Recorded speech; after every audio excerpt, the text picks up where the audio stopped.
En esta oportunidad vamos a ver la psicopatología de la afectividad. Sinónimos de afectividad: el humor, el ánimo. La afectividad ha dejado de ser algo meramente subjetivo para empezar a tener esa objetividad biológica. Es así que en los estudios funcionales podemos observar cómo en los cerebros normales existe una adecuada perfusión y metabolismo en las áreas frontales y en las áreas límbicas. Así el cerebro de un paciente con depresión mayor va a tener menor metabolismo y menor perfusión en las zonas frontales, en las zonas amigdalínicas, hipocampales, lo que demuestra entonces que la afectividad tiene una base biológica evidenciable. La amígdala y el hipocampo son dos zonas del sistema límbico sumamente importantes en la afectividad, porque va a tener el control de la afectividad, la amígdala, va a darle el matiz de las emociones y de los sentimientos a cada una de las vivencias del ser humano. Y el hipocampo va a mantener esa memoria de aprendizaje, esa memoria que está impregnada por la afectividad. Cuanto más vivencia afectiva tiene una determinada situación, más impregnada, más sellado va a estar en el hipocampo. La asociación recíproca entre la amígdala y la corteza orbitaria posterior y la cara basal temporal va a producir una serie de emociones inhibitorias. Estas emociones inhibitorias son el asco, la vergüenza, la culpa, el miedo y el terror. Emociones muy básicas que las tenemos desde niños y lo que hacen es anunciar un peligro biológico, personal o social para alejarnos de ellos. Es así que la amígdala entonces va a ser un modulador de las emociones a través de estos 5 básicos procesos emocionales. Por otro lado, la corteza orbitofrontal va a tener un factor, un papel importante en lo que son las emociones, por cuanto se va a encargar de la motivación y el impulso propiamente del sistema nervioso sobre las acciones y sobre todo las acciones emocionales del ser humano. Por otro lado, la corteza singular anterior y la corteza prefrontal van a tener una acción sumamente importante, por cuanto aquí se elabora la cognición, la planeación y el control, y van a ser también moduladores mucho más complejos y evolucionados de las emociones. La interacción de estas áreas corticales juntamente con áreas límbicas como la amígdala van a dar todo el proceso por el cual es modulada las emociones. Dijimos que la amígdala junto con la corteza orbitaria posterior y la cara basal temporal van a producir las emociones inhibitorias: asco, vergüenza, culpa, miedo y terror. Sin embargo, otras áreas como la corteza orbitaria anterior y el polo temporal anterior van a dar un componente cognitivo a las emociones.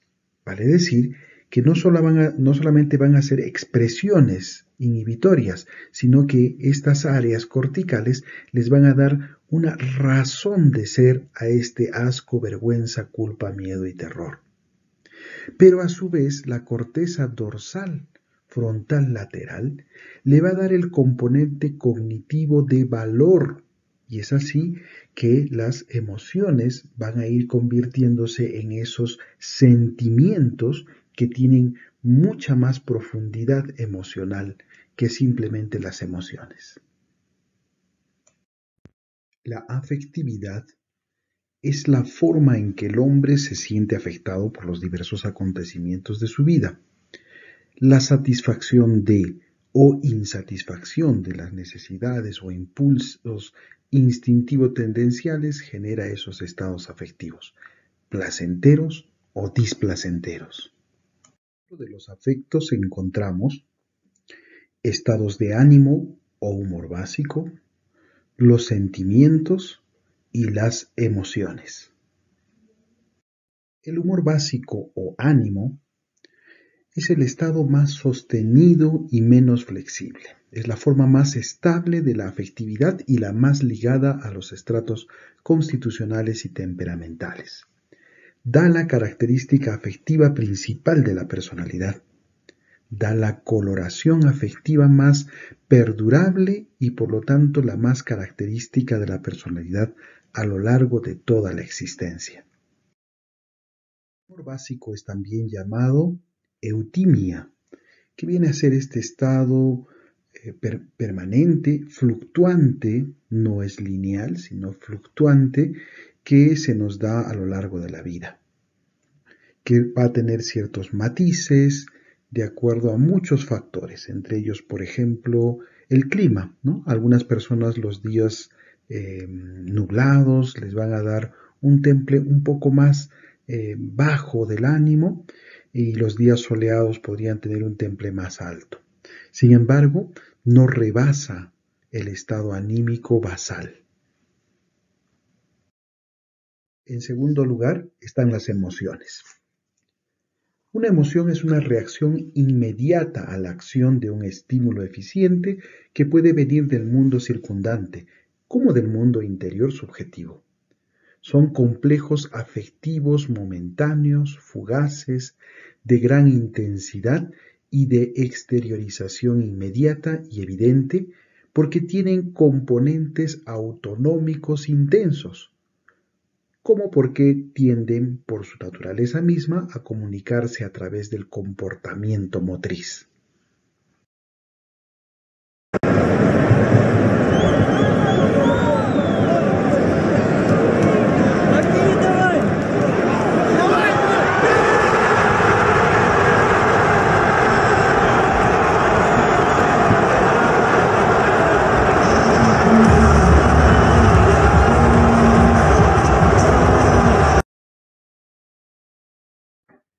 Los sentimientos son todas las formas psíquicas no desarrolladas, lo impalpable, lo que escapa al análisis.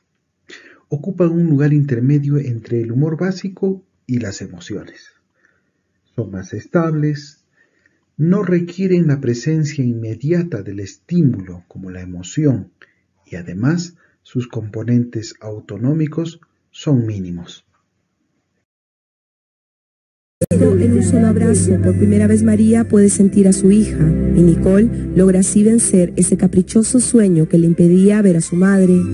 Así, las dos se piden perdón, aunque saben que no es necesario. Muchas veces quise verte, hija. Nunca me he olvidado. No te tengo acá. No te bien. Nunca he estado enojada contigo. Lo mismo, gracias. Yo pedí a Dios. Existen los denominados sentimientos de estado y los sentimientos de valor.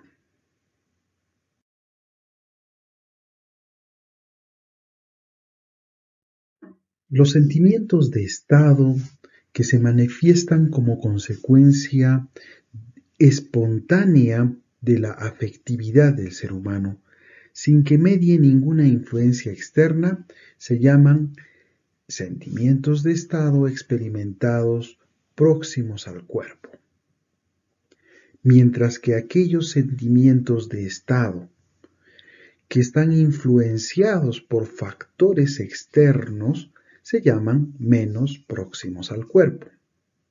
Los sentimientos de estado van a responder a la interrogante ¿cómo estás?, pudiendo ser respuestas agradables próximas al cuerpo como la frescura corporal, el vigor, el ímpetu, sensación de bienestar, sensación de ligereza. y aquellos que son menos próximos al cuerpo y que se sienten agradables, influenciados por el exterior, sería la alegría, el buen humor, el sentimiento de felicidad, el júbilo, la serenidad. Y los hay también desagradables, desagradables próximos al cuerpo, como el sentirse fatigado, el cuerpo malo, el escalofrío, la sensación de flojera, la sensación de estar enfermo.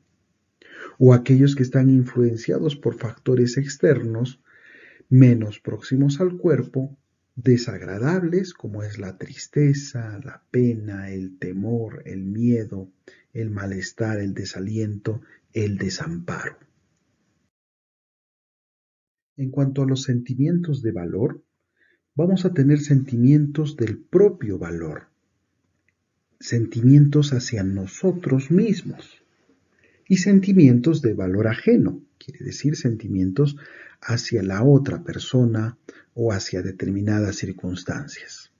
Dentro de los sentimientos del propio valor vamos a encontrar afirmativos como fuerza, orgullo, superioridad, triunfo, vanidad, mientras que los puede haber del propio valor negativos, como es la insuficiencia, la vergüenza, la culpa, el arrepentimiento, la timidez. Y aquellos sentimientos del valor ajeno, de cómo valoramos a otros, dentro de los afirmativos podemos encontrar amor, cariño, confianza, simpatía, respeto e interés. Y negativos como odio, rechazo, desconfianza, desprecio, burla, desagrado. Existen una serie de vivencias que no deben ser consideradas patológicas, a pesar de tener un temple depresivo, constituyen parte de la vida cotidiana. Uno de ellos es la tristeza o pena, que son emociones que suelen vivirse tras una pérdida o alejamiento de algo o alguien valioso para nuestra existencia. Esta se va a expresar con gestos, disposiciones corporales y faciales, en relatos de dolor que suelen activar en las otras personas una respuesta de consuelo o acompañamiento. Por lo general, van a ser vivencias que no superan las 2 semanas y no tienen otros síntomas concomitantes. Otra de las vivencias depresivas de la vida cotidiana es el duelo, que no deja de ser crítico, pero es una forma más intensa y prolongada de pena, que ocurre generalmente tras la pérdida de seres queridos. Es un estado emocional más complejo que incluye la pena o tristeza, pero adicionalmente se acompaña de desgano, desesperanza, cierta confusión mental con sensaciones de presencia de la persona perdida, sentimientos de culpa, cólera e impotencia.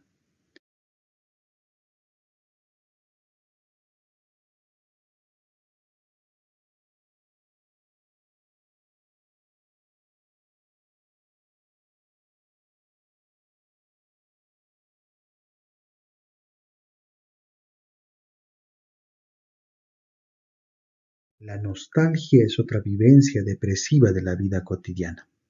Se vive como una sensación de que falta algo significativo para estar bien.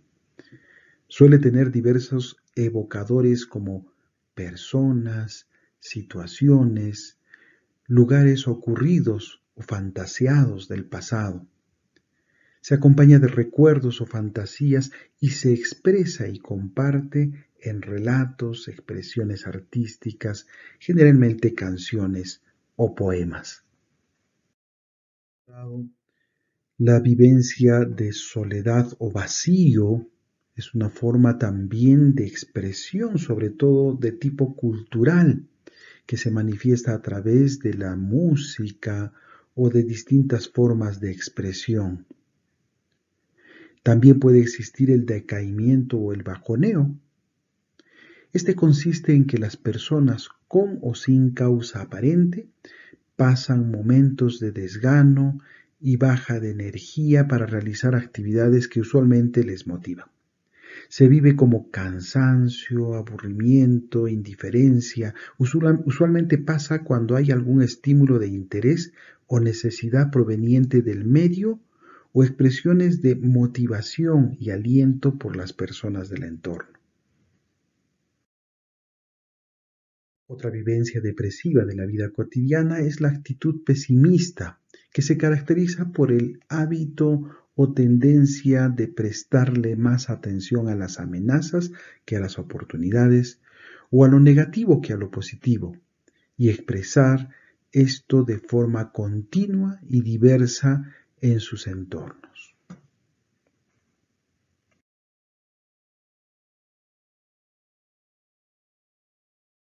Las vivencias que están en este espectro depresivo, pero que son parte de la vida cotidiana, pueden ser sentimientos de culpa, vergüenza, inseguridad, impotencia, frustración, rechazo, abandono. También algunos estados emocionales de irritabilidad, hipersensibilidad, labilidad emocional, emociones de resentimiento, van a ser parte de estas expresiones de la vida cotidiana.